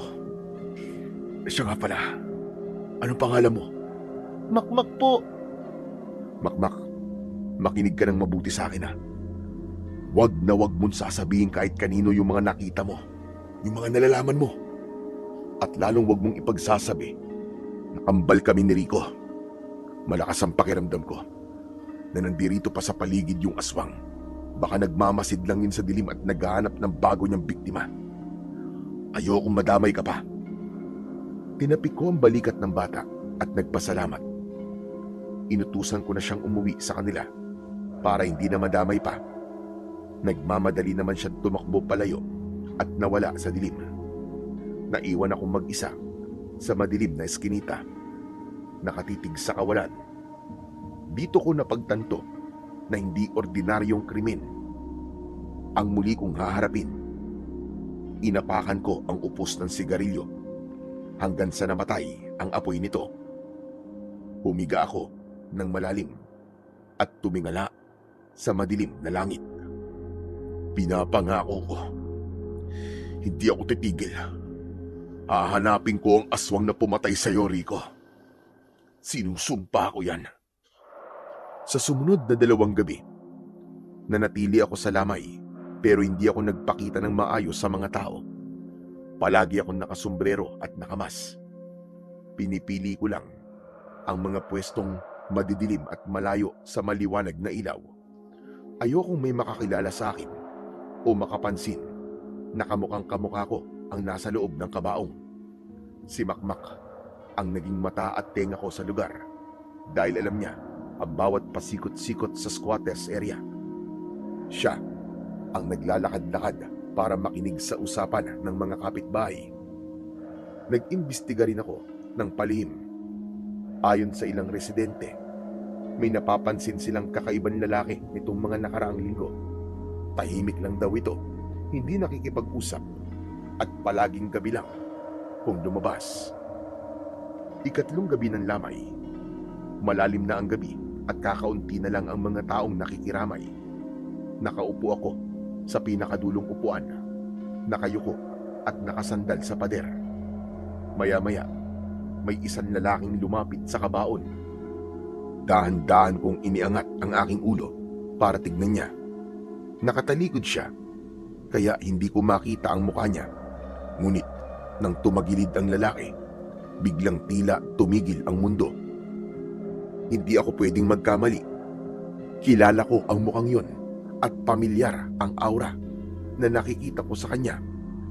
Ito yung aswang na nakatakas sa probinsya, ang nilalang na nakalaban namin ni Felipe. Dumalaw siya sa lamay ng aking kapatid. Mula sa madilim na sulok kung nasan ako, kitang-kita ko ang pasimpleng pagngisi niya habang nakatingin sa kabaong. Walang bahid ng lungkot ang kanyang muka. Sa halip, parang kinatutuwaan nito ang bangkay na nasa loob. Pero sa pagkakataong yon, hindi ako kumibo. Hinayaan ko lang siya. Pinigilan ko ang sarili ko na gumawa ng eksena. Nanatili akong estatwa sa aking kinauupuan hanggang sa dahan-dahan siyang lumayo sa kabaong. Nang tuluyan na siyang makalabas ng bahay, dahan-dahan akong tumayo. Inayos ko ang suot kong mask at hinila ang sombrero pababa. Sige lang, magsaya ka munang animal ka. Kung ikaw man talaga ang pumatay sa kapatid ko, hindi ko napapayagan na sikatan ka pa ng araw. Lumabas ako at pasimpleng sumunod sa lalaking yon. Pinanatili ko ang distansya ko sa kanya, sapat lang para hindi niya mahalata na may matang nakabantay sa bawat takbang niya. Pumasok ang lalaki sa isang masikip at madilim na eskinita kung saan halos wala ka ng liwanag na makikita. Dahan-dahan akong pumasok doon. Halos mga pa ako sa dilim. Inihanda ko na din ang aking punyal. Pero nang makarating ako sa dulo ng eskinita na yon, muntik na akong mapasigaw nang biglang may humawak at humila sa laylayan ng aking damit. Mabilis akong lumingon at biglang napamura nang maaninag ko ang figura ng isang bata sa tabi ko. Sino ka? Bakit mo ako ginugulat ng ganyan? Kuya, ako to si Makmak. Huwag po kayo maingay. Inis na hinawi ko ang kanyang mga kamay. Saka ako napabuntong ng hininga. Grabe talaga ang kaba ko. Akala ko ay yung aswang na ang humawak sa akin. Ibinaba ko na rin ang kamay kong may hawak ng punyal. Makmak, ano bang ginagawa mo rito? Bakit ka sumunod?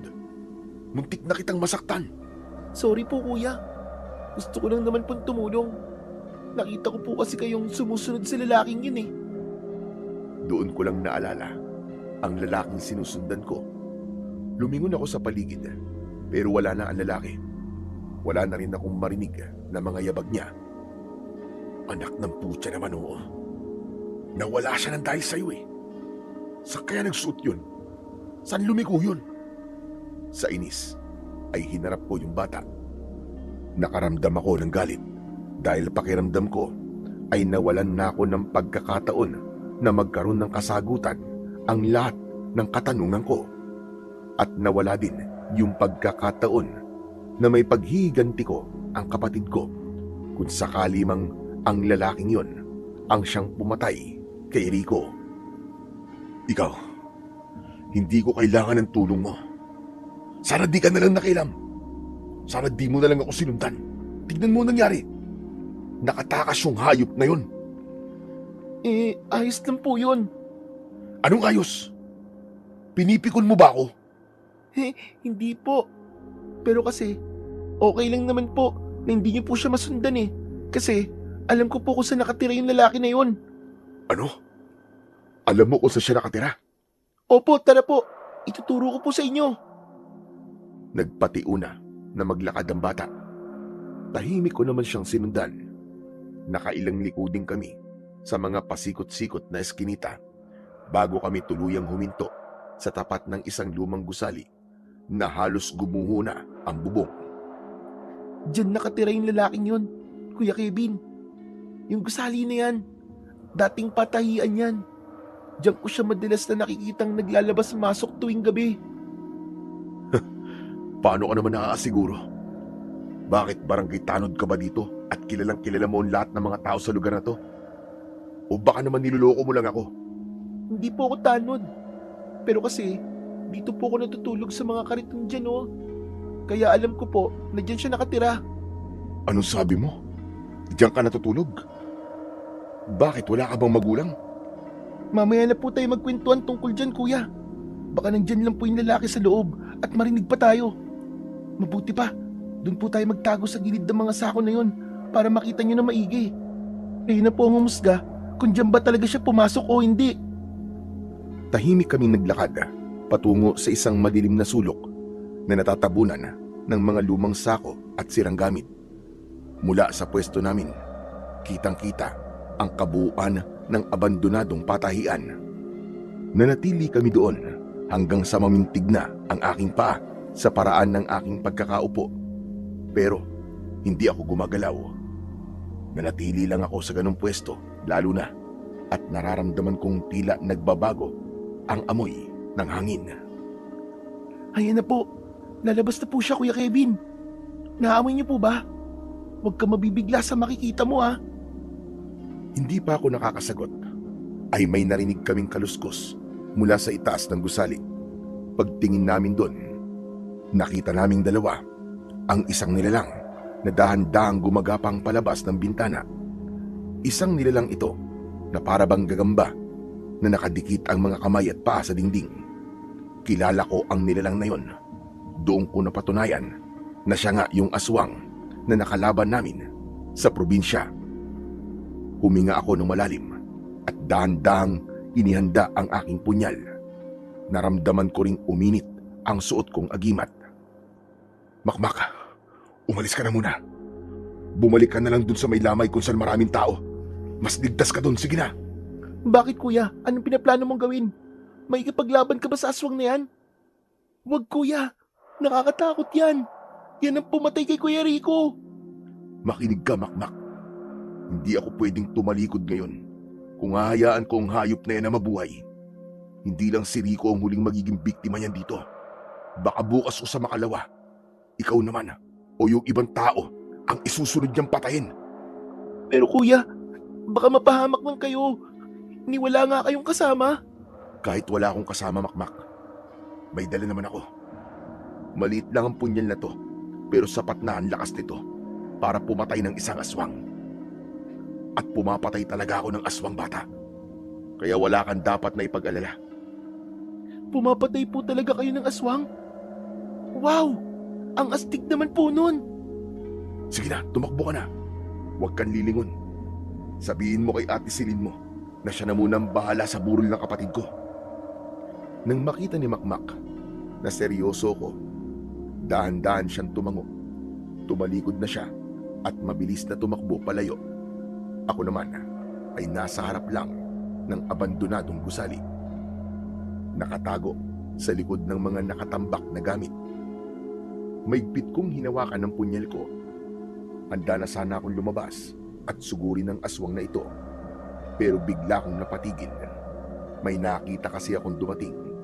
May dalawang lalaki akong nakita na pumasok sa gusali. May bitbit silang isang bangkay ng tao na duguan pa nga at mukhang bago pa lang na napatay. Nangunot ang noo ko at biglang nanlamig ang aking pakiramdam. Naisip kong Hindi lang pala isang aswang ang nasa gusali na yon. 3 na sila. Pero hindi ko naman alam kung may iba pa silang kasama o wala na. Dahil sa nakita ko, nagdalawang isip tuloy akong tumuloy. Naisip ko na hindi pwedeng bara-bara akong kikilos. Kung 1 o hanggang 4 lang ang kalaban ay ayos lang. Kaya kong makipagtapatan sa kanila ng laban. Ngunit kung mas marami pa doon, baka mahirapan ako at hindi ko kayanin. Dahan-dahan kong ibinalik ang punyal sa aking bewang. Naisip kong kailangan kong magplano muna. Kailangan magmanman para malaman kung ilan talaga sila. Ano ang oras ng kanilang pag-alis at kung paano ko sila lalabanan. Hindi na lang basta tapang ang kailangan dito. Kailangan ko na rin itong gamitan ng diskarte at talino para hindi ako mapahamak at masiguro ang aking tagumpay. Swerte ka lang ngayong gabi, hayop ka. Pero sisiguraduhin ko, babalik ako dito para patayin kang hayop ka. Tumalikod na ako at maingat na naglakad papunta sa madilim at makipot na eskinitang dinaanan namin kanina ni Makmak. Pero bago pa man ako makapasok doon, biglang may humarang sa daraanan ko. Nakita ko si Makmak. Bigla siyang sumulpot mula sa madilim na lugar na yon. Nakadipa ang kanyang mga braso. Nangunot ang noo ko. Huminto ako sa paglalakad. Andiyan ka pa rin? Di ba pinapapunta na kita sa lamayan? Hindi siya sumagot. Ngumiti lang siya sa akin habang nakatitig. Hindi pa rin niya ibinababa ang kanyang mga braso. Tumabi ka dyan, Makmak. Bakit mo ako inaharangan? Hindi pa rin siya sumasagot sa akin. Yumuko siya sandali. Ngunit nang bigla niyang iangat ang kanyang ulo, doon ko nakita ang isang bagay na nagpatayo sa balahibo ko. Nakangisi si Makmak. Hindi na ito yung ngisi ng isang inosenteng bata na una kong nakilala. Ibang-iba na siya kung tumingin. Matapang at nanlilisik ang kanyang mga mata. Mapulang-mapula na din ito at nang ibuka niya ang kanyang bibig, nakita ko ang kanyang matutulis na pangil. Hindi ka pwedeng dumaan dito dahil walang makakaalis sa lugar na to ngayong gabi. Walang iya ka. Niloko mo ako. Maya-maya pa, may narinig akong mabibigat na yabag sa likuran ko. Paglingon ko, nakita ko ang lalaking aswang na sinundan ko kanina. Nakatayo na ito, ilang metro mula sa akin. Tumatawa din ito, kasabay ng malakas na halakhak ni Makmak. Ang galing mo talaga, Makmak. Nahuli mo ang isda, nagwalang kahirap-hirap. Usa pa talagang lumangoy papunta dito sa pugad. Ang tanga! Doon ko lubos na napagtanto ang katangahan ko. Napaglaruan nila ako. Magkakasama silang lahat. 4 sila dito. Ginamit nila ang kainosentiyan ng isang bata para malinlang ako. Lumabas mula sa loob ng gusali ang 2 pang aswang. Lumapit sila sa akin at agad nila akong pinalibutan. Tinignan ko naman ang lalaking sinundan ko. Hayop kayo. Bakit niyo pinatay ang kapatid ko? Wala siyang kasalanan sa amin. Ang totoo niyan, hindi ko naman alam na kapatid mo pala siya. Magkapareho kasi kayo ng mukha. Wala akong ideya na may kakambal ka pala. Anong sabi mo? Anong ibig mo sabihin, hayop ka? Nang makita ko siya dito sa Maynila, akala ko ay ikaw siya. Akala ko, sinundan mo ko dito para patayin. Kaya naman inunahan na kita. Siya ang sumalo ng kamatayan na dapat sana ay para sa'yo. Sa narinig ko, bigla kong naikuyong ang isa kong kamay. Umapaw ang matinding puot sa dibdib ko. Pinatay nila si Rico dahil sa akin. Ako ang dapat na namatay, hindi ang inosente kong kapatid. Kaya nga ako nagulat nung makita yung mukha mo na kamukhang kamukha nung pinatay namin. Natatawa ako Ayaw mong ipakita sa iba ang mukha mo. Pero sa akin na tunay mong kalaban, ipinakita mo. Nagigil ako ng gusto sa mga narinig ko. Gusto ko nang sumugod at isaksak sa mga lalamunan nila ang hawak kong punyal. Galit na galit ako dahil napakatanga ko. Dahil madali nila akong nauto na nagpaloko ko sa mukha ng isang inosenteng paslit. Ibinigay ko ang tiwala ko sa kanya. Nilinlang nila ako sa pinakamaduming paraan. Sige, nagtagumpay kayo na lokohin ako. Pero sa tingin nyo ba, ay madali nyo lang ako mapapatay? Kayang-kaya ko kayong patayin lahat at gagawin ko yun para sa kakambal ko. Puro ka salita. Hindi na kita bibigyan ng pagkakataon. Isusunod na kita sa kapatid mo. Manahimik ka! Huwag mo kong yabangan, hayop ka. Dahil sa totoo lang, ikaw ang pinakaduwag na aswang na nakilala ko. Mas matapang pa nga tong batang kasama mo eh. Hindi ka makagalaw kapag nag-iisa ka. Kaya ka tumakas sa probinsya, di ba? Kaya ka nagakot ng mga kasama rito. Kasi takot kang harapin ako ng mag-isa. Nawala ang ngisi sa mukha ng lalaki. Halatang tinamaan ang igo niya sa sinabi ko. Nanggigil siya. Nagsilabasan ang mahaba at maiitim na ugat sa kanyang leeg at noo. Umungol siya ng malakas, puno ng galit, at pagnanasang patayin ako. Papatay kita! Sumugod siya ng mabilis. Napakabilis ng galaw niya. Iniamba niya ang parehong kamay niya para ibaon ang mga kuko sa dibdib ko. Mabilis din akong umiwas pa kanan. Hinampas ko ang braso niya at ibinaon ang punyal sa kanyang balikat. Sumigaw siya sa sakit nang umusok ang balat niya. Pero hindi siya tumigil. Ginamit niya ang kabilang kamay at mabilis akong hinampas. Tumalsik ako at malakas na tumama ang likod ko sa matigas na pader. Halos mawalan ako ng hininga dahil sobrang lakas nun. Bumagsak ako sa semento at nabitiwan ko ang aking punyal. Napaubo ako ng dugo. Namilipit ako sa sakit pero pinilit kong imulat ang mga mata ko. Nakita kong lumalapit na silang apat sa akin. Pinalibutan nila ako. Nasa likod ko ang pader at nasa harap ko ang apat na halimaw. Wala na akong matatakbuhan. Tapusin na natin yan. Gutom na ako. Dumamba ang isang aswang palapit sa akin. Wala na akong oras para damputin ang punyal. Ginamit ko ang kaliwang kamay ko. Itinaas ko ang aking agimat at madiin itong itinapat sa mukha ng sumugod na halimaw. Kasabay nun ay isinigaw ko ang pinakamalakas na orasyon na itinuro sa akin ni Rico nung nagtatawagan kami sa cellphone. Uminit ang medalyon. Ramdam ko ang pagkapaso ng palad ko pero hindi ko binitiwan. Naglabas ito ng matinding puwersa na agad na nagparalisa sa katawan ng aswang. Ang kaninang nanlilisik na mga mata nito ay biglang napalitan ng puti.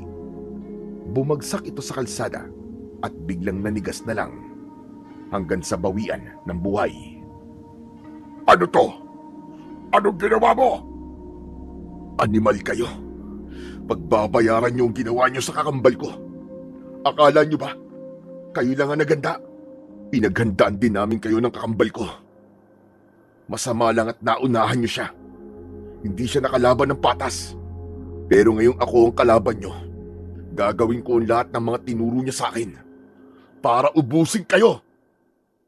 Nagngit-ngit ang tatlong aswang. Pero sa kabila ng matinding galit nila, nakita ko ang takot sa kanilang mga mata. Umatras sila ng kaunti habang ang mga mata nila ay nakatutok sa hawak kong medalyon. Tatlo na lang kayo. Sino ang gusto niyong isunod ko sa inyo? Biglang sumugod ang isang kasama nila. Wala siyang takot na lumapit sa akin. Marahil ay inisip lang niya na nakachamba lang ako kaya ako napatay ang kasama nila. At iniisip din niya na dahil sugatan ako, ay madali lang din akong maitutumba. Pero maling-mali siya. Sa bawat patak ng dugo ko, lalong tumitindi ang talas ng pakiramdam ko at mas lalo din akong lumalakas. Dinamba niya ako. Hindi ako umiwas. Hinintay ko siya na mapalapit ng gusto. Nang halos abot kamay na niya ako, mabilis kong itinaas ang kaliwang kamay ko na may hawak sa agimat. Idinikit ko ang agimat sa kanyang dibdib at saka ko muling sinambit ang orasyon. Nang sandaling yon, para bang may sumabog na kuryente sa pagitan namin. Nanginig ang buong katawan ng aswang. Naglabas ito ng isang mahaba at nakakangilong ungol. At sa ilang sandali pa, nanigas ang kanyang kalamnan at bumagsak tulad ng nauna. Hinarap ko ang dalawang natitira. Ang lalaking aswang na galing sa probinsya at si Makmak. Nakita ko ang dahan-dahan nilang pag-atras. Ang mga mata nila ay hindi nila maalis sa dalawa nilang kasamang nanigas sa simento. Ang kaninang pagyayabang at ang mga nakakangiting mga mukha nila ay napalitan na ngayon ng labis na takot. Dahan-dahan kong iniyuko ang katawan ko para pulutin ang nalaglag kong punyal, pero ang paningin ko ay nanatiling titig na titig sa kanila.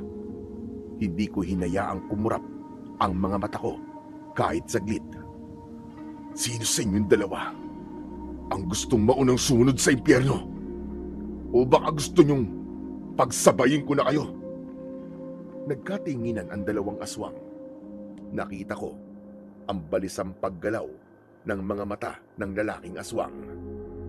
Ikaw na ang mauna. Kawawa naman yung bata kung siya ang uunahin ko, di ba?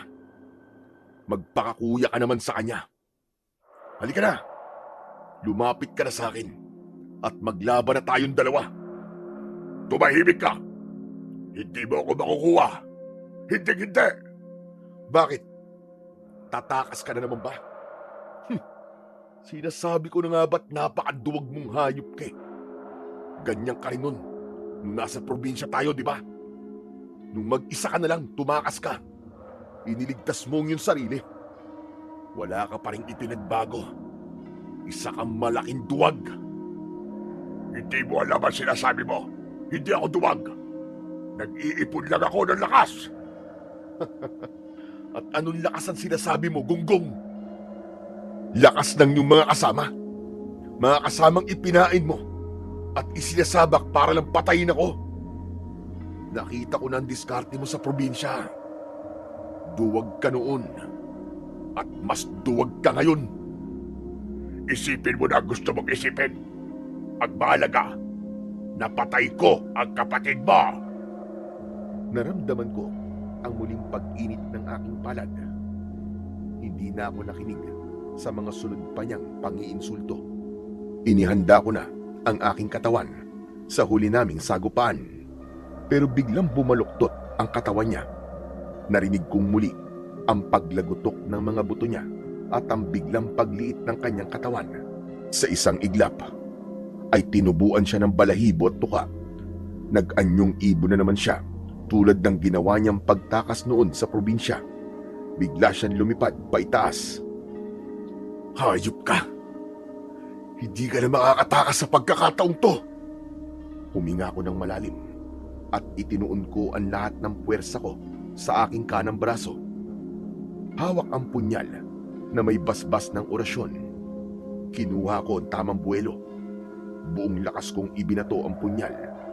Nasapul ng punyal ang aswang, direkta sa gitna ng kanyang mga pakpak. Agad na bumulusok ito pababa.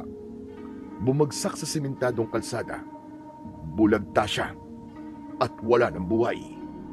Hindi man lang siya nakabalik sa anyo niya bilang tao o kaya naman ay bilang aswang. Dahan-dahan akong lumapit sa kanya at binawi ang aking punyal. Hinarap ko ang natitira nilang kasama. Naiwan si Makmak na nanginginig. Nakasandal sa pader at hindi makapaniwala na lahat ng kasama niyang aswang ay nawala sa isang kurap lang. Paano ba yan? Ikaw na lang ang natitira, Makmak. Handa ka na ba? Ihahatid na rin kita sa impyerno para hindi na masumaba pa ang sungay mo. Nagpapatawa ka ba? Bakit mo naman ako ihatid doon? Alam mo ba kung paano pumunta doon? Ako alam ko. Gusto mo ako magatid sa'yo? Matapang ka, bata. Pero hindi ako natatakot sa'yo. Kasama ka sa pumatay sa kapatid ko. Kaya pati ikaw, kailangan magbayad. Lalapitan ko na sana siya para saksakin.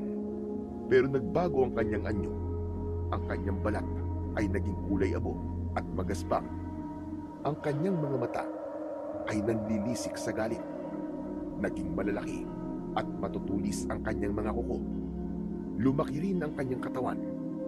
Ang itsura niya, ibang-iba sa dating anyo nito na isang inosenteng bata. Hindi mo ko basta-basta matatalo. Ako ang totoong pinuno ng mga aswang dito at sa probinsya. Ang mga kasama kong pinatay mo ay mga mahihinang aswang lang. Mga tauhan ko na walang silbi. Sa isang kumpas ng kanyang kamay, biglang naglaho ang mga bangkay ng kanyang mga kasama sa harap mismo ng aking mga mata. Walang iniwang bakas. Kahit isang patak ng dugo ay nawala sa simento. Doon ko naintindihan na ang aswang na ito ay naroon din sa probinsya nung magkaroon ng inkwentro sa aming lugar. Naisip ko na sa taglay niyang Salamanca, siya marahil ang naglinis ng lahat ng ebidensya noon. Siya ang nagtago sa totoong itsura at amoy ng bahay na iyon. Pinuno ka man o hari, hindi pa rin tataas ang balahibo ko sa'yo, hayop ka. Gagawin ko ang lahat para wakasan ang iyong kasamaan. Ibibigay ko ang hustisya para sa kapatid ko. Itinaas ko ang aking punyal at agimat. Tapos ay nagsimula akong mag-orasyon. Ang punyal ay nagsimulang maglabas ng liwanag at ang agimat naman ay uminit. Akala mo ba ay sapat na ang kapangyarihan yan para talunin ako? Masyado ka mapangahas, Kevin. Ipakikita ko sa iyo ang tunay na kapangyarihan ng isang pinuno ng mga aswaga. Nagsimulang gumalaw si Makmak. Ang kanyang kapangyarihan ay nagsimulang magpakita ng mga anino at ilusyon na pilit inililigaw ang aking paningin at isipan. Pero hindi ako nagpatinag. Patuloy ako sa pag-usal ng panalangin at orasyon. Ang aking punyal at agimat habang nagsasama ang kanilang kapangyarihan. Nagsisilbi tong kalasag ko. Ilang sandali pa, ang liwanag at init ay tuluyan ng nagsama. Nawala ang talim ng punyal at napalitan ito ng espada ng liwanag. Sa muling pagsugod ni Makmak, agad kong itinapat sa kanya ang aking espada. Isang malakas na liwanag ang lumabas. Tumama ng direkta sa kanya. Ang kanyang Salamanca ay naglaho at ang kanyang anyo ay bumalik sa pagiging bata. Nanghihina at sugatan. Napaupo si Makmak sa simento. Tapos na ang laban. Sumuko ka na at tanggapin mo ang parusa mo. Tumingin siya sa akin. Wala na ang pula sa kanyang mga mata. Napalitan na ito ng pagtanggap sa kanyang pagkatalo. Dahan-dahan siyang tumango habang pilit na humihinga. Talo na ako, Kevin. Gawin mo na ang dapat mong gawin. Pwede mo na akong patayin sa parang gusto mo. Total, wala na rin naman akong lakas para lumaban. Huminga ako ng malalim. Lumapit ako sa kanya at itinutok ang dulo ng aking espada sa kanyang leeg. Ramdam ko ang panginginig ng kamay ko. Nakita ko ang takot at ang pagod sa mukha niya. Kahit alam kong halimaw siya, kahit alam kong pinaglaruan niya ako, may kung anong pumpigil sa akin. Ibinaba ko ang aking sandata. Saka ko siya tinalikuran. Tumakas ka na. Umalis ka na rito habang kaya mo pa. Napatigil siya. Hindi siya makapaniwala sa narinig niya. Bakit? Bakit mo ko hinahayaang mabuhay? Nasa pinakamababang antas ka na ng lakas mo. Swerte mo. Kasi hindi ako pumapatay ng mga nilalang na walang laban. Hindi ako katulad nyo. Naglakad na ako palayo sa kanya. Pero bago pa ako tuluyang makalayo, napatigil ako nang marinig ko ang isang malakas na ungol sa likuran ko. Mabilis akong lumingon. Doon ko nakita si Makmak na nakabulagta sa semento. Duguan ng kanyang mga kuko. Laslas ang kanyang leg. Patuloy na bumubulwak ang itim na dugo. Mula rito, pinatay niya ang kanyang sarili. Mas pinili niyang wakasan ang buhay kaysa mabuhay na talunan at walang kapangyarihan. Wala na sila. Ubus na ang mga aswang. Matapos yun, ay bumalik na ako sa lamay ng kakambal ko. Nadala ang katahimikan at katarungang ipinangako ko sa kanya.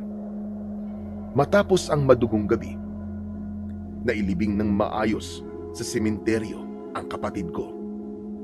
Kinabukasan, dinaluhan ito ng mga taong tunay na nagmamahal sa kanya. Paalam, kakambal ko. Hanggang sa muling pagkikita. Mahal na mahal kita. Ilang araw ang lumipas.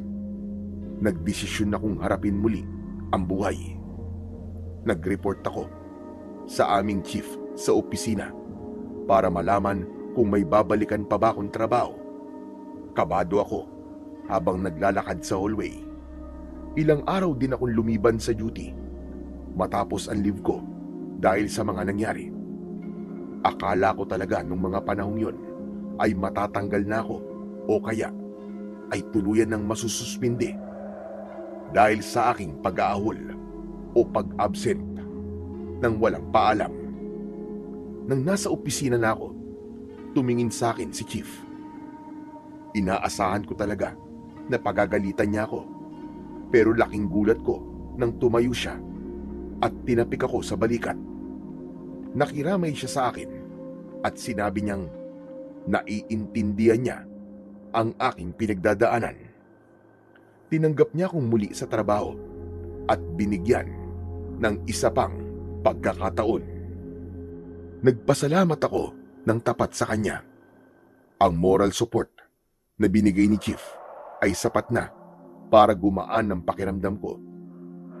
Lumabas ako na may bagong sigla. Ano? Kumusta? Ano nangyari? Ayos na. Pinabalik niya ako sa trabaho. Bukas na bukas din.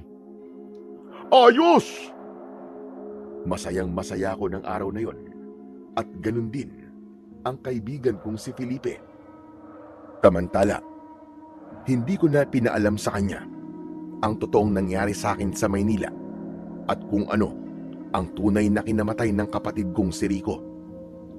Pinili ko yun upang matahimik siya at hindi na mag-alala para sa kanyang sariling buhay at pamilya. Pagkalipas ng mga taon, naging maayos ang takbo ng buhay ko. Sa kabila ng mga naging kapalpakan ko noon bilang pulis, naging huwarang opisyal ako. Sa bawat tagumpay na nakakamit ko, sa bawat parangal na natatanggap ko, lagi akong nag-aalay ng munting dasal para sa aking kakambal. Alam kong kahit wala na siya sa tabi ko, siya ang nagsisilbing gabay ko para mas lalo ko pang mapabuti ang trabaho ko bilang isang pulis na probinsyano. Maraming salamat po sa walang sawa niyong pakikinig at pagsuporta sa aking mga YouTube channel na The Voice Addict at mga kwento ni Apong Isak. Huwag niyo rin pong kalimutang mag-subscribe at i-hit ang notification bell para sa mas marami pang makapigil hininga na kwentong aswang at katatakutan mula sa mundo ng kababalaghan. Hanggang sa muli po, at pagpalain nawa kayo ng ating dakilang Diyos na siyang pinakamakapangyarihan sa buong sanlibutan.